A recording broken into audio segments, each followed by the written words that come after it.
Anda bilang, Pak, dari mana itu ngutangi Tuhan? Coba buka pada pasal yang kedua, ayat yang ke-20 dan 21. Sebab kita tahu bahwa kemudian Hana melahirkan siapa? Samuel, ya. Nah, Samuel lahir ketika sudah disapih, dibawa ke rumah Allah, diserahkan. Jadi Hana tidak memiliki Samuel.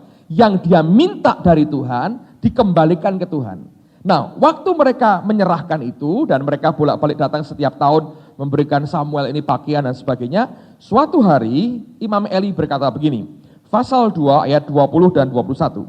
Lalu Eli memberkati Elkana dan istrinya, katanya, Tuhan kiranya memberikan keturunan kepadamu dari perempuan ini, pengganti yang telah diserahkannya kepada Tuhan. Sesudah itu pulanglah mereka ke tempat kediamannya. Nah, perhatikan, dalam bahasa Inggrisnya dikatakan begini, bagus sekali, dikatakan, The Lord gave thee seed of this woman, Allah memberikan kepadamu benih-benih kepada dari perempuan ini, for the loan which is lent to the Lord. Oleh karena pinjaman yang telah dipinjamkan kepada Tuhan. Jadi kalau Anda minta benih, misalnya begini, saya bilang, Tuhan, aku sampai Desember ini, aku pengen nabur 50 juta. Sudah, terus saya nggak usah cari duit 50 juta atau utang-utang 50 juta, nggak usah. Tak, aku di depan Tuhan, aku percaya tahun ini aku nabur 50 juta, aku dapat benih 50 juta. Setiap saya dapat, oh oke, ini kok lain dari yang biasanya, ini benihnya nih, kasih, tabur terus. Itu seperti saya sedang ngutangi Tuhan, minjemin Tuhan. Nah, Allah tidak pernah mau utang sama orang. Ayat berikutnya, dan Tuhan mengindahkan Hana. Bahasa Inggrisnya took note, dicatat oleh Tuhan. Luar biasa. Sehingga dia mengandung dan melahirkan 3 anak laki-laki dan 2 anak perempuan lagi. Sementara itu makin besarlah Samuel yang muda itu di hadapan Tuhan. Nuai enggak, saudara? Nuai. Ngasih anak, nuai anak. Ngerti enggak? Samuelnya dipakai Tuhan luar biasa. Hananya dikasih penghiburan, tambah 5 sama Tuhan. Anaknya, ayo pendowo, bukan dia, 3 laki 2 perempuan, 5 anak, mantap saudara. 1 diberi, ganti 5. Nah itu caranya. Nanti kalau Anda nulis, tapi jangan ngawur saudara. 100 triliun sembarangan itu, jangan. Sebab Allah bisa nguji Anda loh, beri betul, tahu-tahu 1 miliar, Anda makan, Anda salah dengan Tuhan. Jadi nulis berdasarkan akan ekspresi imanmu. Besar enggak apa-apa, tinggal minta kok. Tapi Anda beriman, bisa nih Tuhan. Aku yakin kau bisa beri aku sekian. Anda masukkan. Sampai dengan Desember, nanti tahun depan kita nuai bareng-bareng saudara. Tahun ini yang nuai belum rata. Ting cemplong gitu, enggak enak. Nuai enggak bareng-bareng, enggak seru saudara. Benar serius. Anda nuai sendiri, orang lain nangis, enggak enak. Keluarga nuai bareng saudara. Ngerti enggak? Nah ini tak ajari. Anda nuai dewean, enggak lucu lah saudara. Enggak fun, enggak nyeneng sih. Senang-senang dewi, orang lain nangis, enggak enak saudara.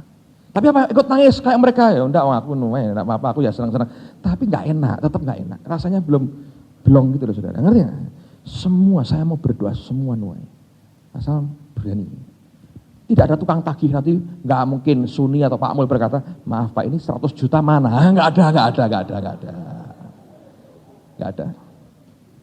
Dan itu bukan untuk diajar-ajar ke orang. Ini urusan pribadimu dengan Tuhan. Tapi saya minta nama, alamat yang jelas. Nanti ada tujuannya. Belakangan saya beritahu, tidak sekarang. Nama, alamat yang jelas. Alright? Supaya kita lakukan itu dengan segenap hati. Tadi pagi itu luar biasa. Sekarang, saudara. Harusnya begitu. Karena Anda jemaat dibangun Tuhan. Mereka cuma orang yang datang 3 hari. Oke, tapi saya mau lakukan dengan segenap hati, ini penting sekali. Nah sekarang lihat perjanjian baru, Pak apa ada ayatnya lagi sih? 2 Korintus 9. 2 Korintus pasal 9. Yang datang tadi pagi yang merasa, wah aku tadi kakean atau kekurangan ya Anda ralat boleh. Kalau kurang, wah kakean ya tulis, tadi salah, nanti biar dicari sama Suni. Harusnya tambah sekian gitu ya saudara ya. Karena ini serius sekali sih, saya ingin jadi kenyataan semuanya. Dan ini betul-betul fun. Anda tidak, gini ya, Allah memberikan benih dan juga roti kok. Anda tidak akan dibuat kelaparan dengan cara ini. Cuman dibutuhkan integritasmu, jujur. Kalau diberi benih ya benih. Nanti setelah Anda tabur, tahun depan kalau nuai gila-gilaan itu, Anda sisihkan lagi untuk benih. Itu bukan lagi janji atau bukan lagi doa, tapi sudah nuai kan, langsung ini benih, masukkan lagi. Das. Sisanya makan, nikmati. Disuruh Tuhan apa? Kerjain. Enak toh? Kita bisa bertanya, gembala mana yang tidak ingin melihat jemaatnya hidup dalam berkat Tuhan? Ya, kecuali gembala sapi. Saya bukan.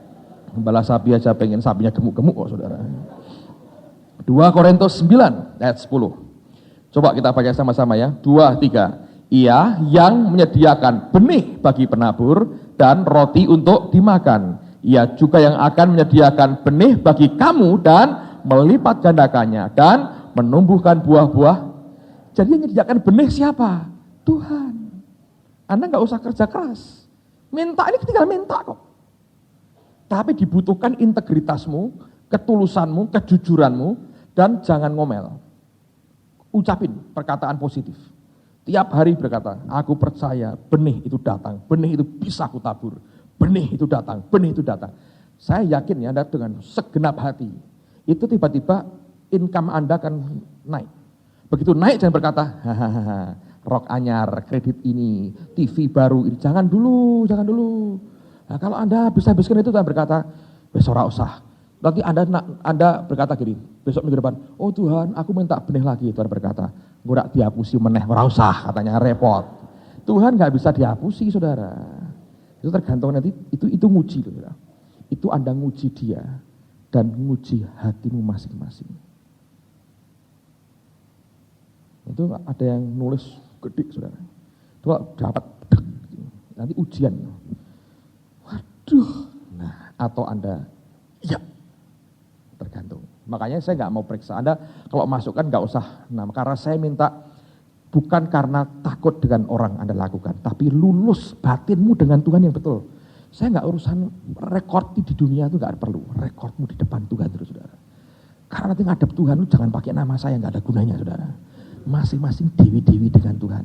Lah yang kau kerjakan di hati itu yang penting. Nangkap ya. Oke. Nama saya nggak laku di kerajaan surga. Nama Yesus tok yang laku di sana. 2 Timotius pasal yang kedua. 2 Timotius pasal yang kedua. Tapi nama saya ada di sana, saudara, pasti.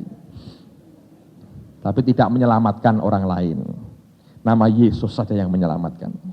Saya juga diselamatkan oleh dia. 2 Timotius 2 ayat yang ke-6. Baca sama-sama ya, 2 Timotius 2 ayat yang ke-6. 2, 3. Seorang petani yang bekerja keras haruslah yang pertama menikmati hasil usahanya. Jadi Anda mesti kerja keras dulu. Benih ya benih, jangan benih terus dimasak ya. Waduh, lah itu benihnya jadi itu saudara. Kalau Anda kerja keras jadi petani, Tuhan yang berkata, bukan saya. Anda yang pertama nikmati hasilnya. Ini cara Tuhan saudara. Cara Tuhan, ini bukan cara manusia, ini cara Tuhan. Anda mau lepas dari belitan keuanganmu, ini caranya. Anda mau ke next level, ini caranya. Anda minta benih. Bukan lagi minta roti, bukan minta makanan, minta benih dari Tuhan. Nanti Allah memberi, Anda taburkan. Begitu Anda nuai, sisihkan untuk benih lagi, lalu kemudian sisanya Anda boleh nikmati. Dan hidup sebagai pengelola yang baik dari apa yang Tuhan percayakan dalam hidupmu. Oke? Ini khotbah begini ini sama beratnya dengan khotbah kesembuhan ilahi di depan ratusan orang lumpuh, saudara. Ketahuan sembuh dan tidak sembuh itu langsung ketahuan. Saya nantang Anda begini, Anda serius 1-2 hari, minggu 2 minggu lihat nanti. Loh kok gini Pak? Kita ingetin, benih saudara. Jangan terus mikir, TV ini ganti gede, apa ini ganti, motornya ganti. Bannya tipis, benosek saudaraku. Benihnya dulu saudara. Jangan terus ganti roda tank segala macam, ada sing enggak sing. Waduh, yang enggak itu diurusinya di belakangan. Nanti kalau Anda nuai itu ada beli pabriknya kok, tenang aja. Kalau Anda petani, Pak petani itu kalau Kalau petani itu kerjanya cuma masak nasi, itu bukan petani, itu pengungsi. Korban bencana alam, Anda di drop makanan terus, saudara. Kalau petani itu Anda garap, Anda tabur, Anda sirami, Anda jagai, gitu loh, sampai Anda nuai. Kalau Anda kerja keras seperti itu, saudara yang boleh pertama menikmati hasilnya. Nah, sekarang saya mau ajak lihat ayat yang terakhir ya. Mazmur 126. Mazmur 126.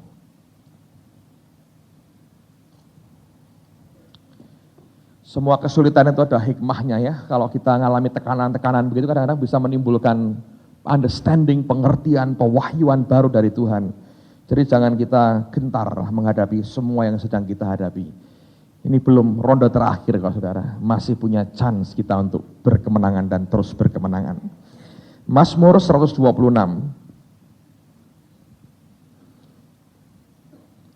Kita baca mulai ayat yang pertama. Ini ayat luar biasa ini. Judulnya pengharapan di tengah-tengah penderitaan. Nyanyian siarah. Ketika Tuhan memulihkan keadaan Sion, keadaan kita seperti orang-orang yang bermimpi. Pada waktu itu mulut kita penuh dengan tertawa dan lidah kita dengan sorak-sorai. Pada waktu itu berkatalah orang di antara bangsa-bangsa, Tuhan telah melakukan perkara besar kepada orang-orang ini. Tuhan telah melakukan perkara besar kepada kita. Mari kita bersukacita. Pulihkanlah keadaan kami ya Tuhan, seperti memulihkan batang air kering di tanah Negeb. Ayat 5 dan 6 Anda perhatikan baik-baik. Orang yang menabur dengan apa? Mencucurkan air mata akan menuai dengan sorak-sorai. Orang yang berjalan maju dengan menangis sambil apa? Menabur benih. Pasti.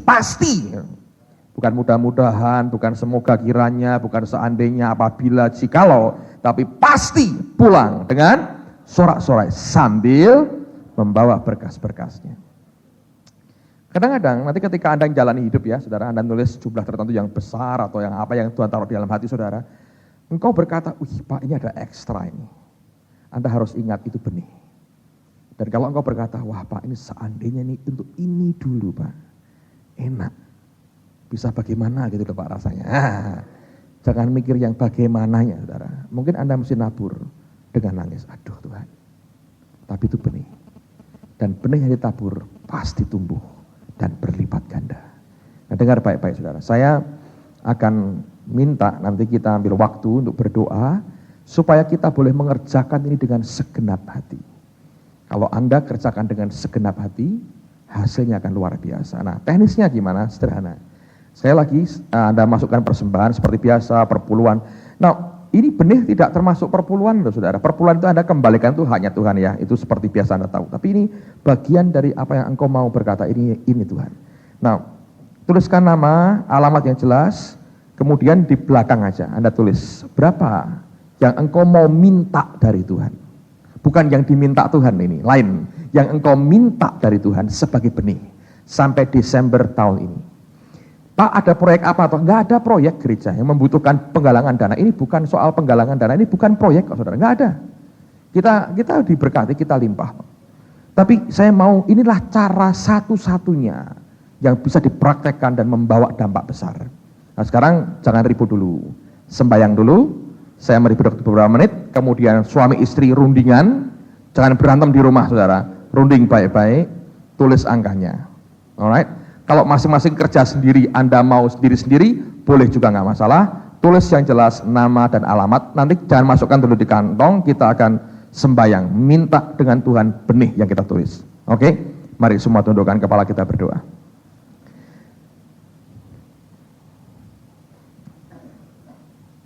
Tuhan Roh Kudus, hamba telah sampaikan apa yang Engkau taruh dalam hati hamba-Mu untuk umat-Mu pada hari ini. Engkau berbicara kepada kami Tuhan. Engkau yang beritahu hati Bapa. Berapa benih yang kami mau minta dari Tuhan sampai dengan akhir tahun ini. Karena Alkitab berkata, benih datang daripadamu. Engkau yang memberikan benih Tuhan. Ini bukan hasil kerja keras kami. Bukan hasil kami kerja dengan kekuatan kami. Tapi karena kami minta, ini akan merupakan hasil doa kami. Benih kami minta untuk kami tabur. Dan pada waktu kami menabur, kami tahu akan luar biasa hasilnya. Terima kasih Bapa. Sekarang Kau berbicara kepada kami. Berapa yang kami ingin minta, taruhkan iman dalam hidup kami. Supaya kami tahu yang Tuhan sediakan bagi kami. Demi nama Tuhan Yesus. Amen. Anda boleh. Sudah, mari kita berdiri sama-sama. Yang sudah silakan berdiri.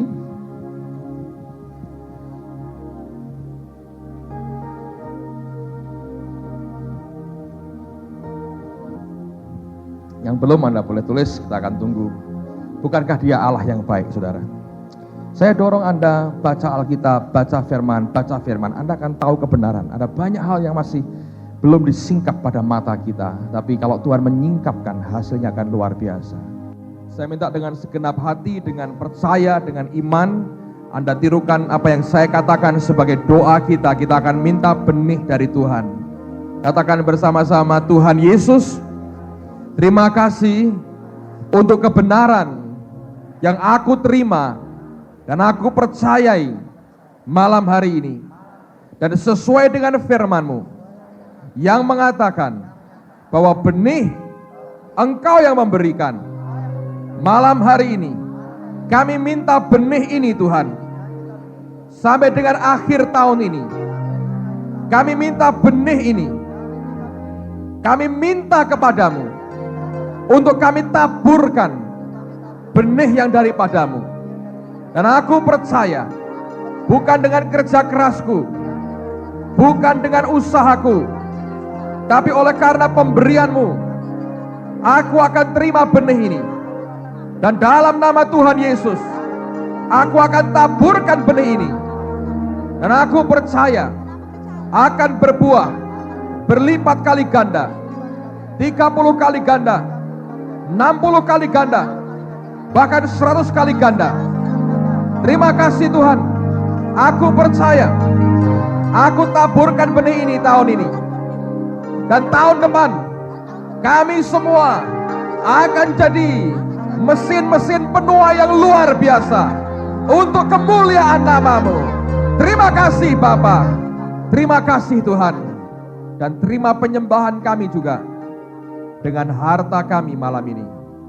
Kami kembalikan perpuluhan kami bayar nasar kami berikan syukur kami. Kau sucikan, Kau kuduskan, lipat gandakan untuk kemuliaan nama-Mu. Dan berkati anak-anak-Mu Tuhan. Sesuai dengan firman Tuhan, tidak ada orang miskin di antara kami. Semua hidup dalam kasih karunia Allah yang limpah. Demi nama Tuhan Yesus. Kita beri dan kita semua katakan, amin.